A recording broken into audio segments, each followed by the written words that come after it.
Mr. Zuckerberg, in September, Facebook tagged an ad run by the American Principles Project in Michigan that criticized Joe Biden and criticized Senator Gary Peters.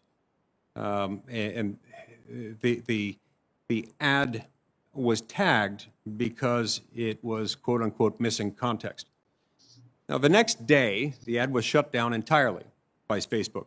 Facebook relied on a supposed fact check from PolitiFact, which is a nice way for you to avoid taking accountability for the problem, except that the fact check in question literally said that the ad, quote, makes, quote, predictions we can't fact check.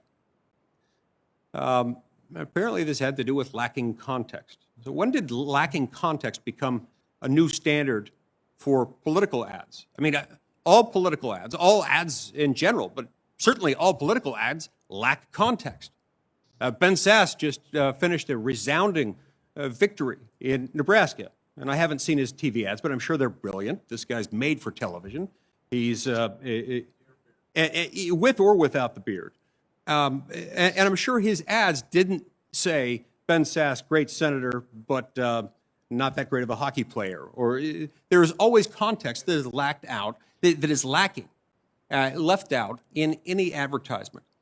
So what does that mean? And have you applied the missing context label to any Democratic ads, a single one that you can identify? Senator, I'm not familiar with that specific standard, but as kind of a background on the fact-checking program, the basis of this is that we have heard resoundingly from our community that people do not want to see misinformation and believe that it is a problem. But people also believe that they do not want Facebook to be the arbiter of truth in deciding everything that is true and false. And for what it's worth, I strongly agree with that. And I do not think it is the right thing for us to assume that role. So within those bounds, we've tried to create a fact-checking program that works with independent third parties who have been accredited by the Poynter Institute for Journalism, which I think is widely respected.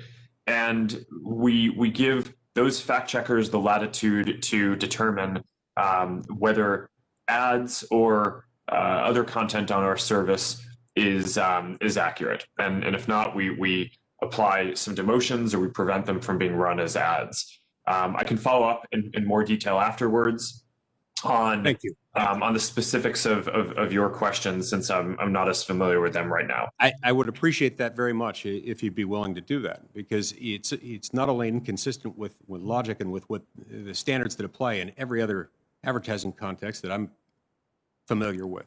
It's also inconsistent with what Facebook itself does. Just to give you some context for that, while we're talking about missing context, I recently posted something about the election on Facebook. And my Facebook post was almost immediately tagged with the following, quote, election officials say that voter fraud, which is historically rare, has not affected the outcome in this election. They have confirmed that mail-in voting was conducted in accordance with state voting rules, close quote. Now, I find this a little disturbing. Tag to me sounds a whole lot more like state-run media announcing the party line rather than a neutral company, as it purports to be, running an open online forum. This kind of editorializing insulates people from the truth, and it insinuates that anyone concerned about voter fraud must be crazy.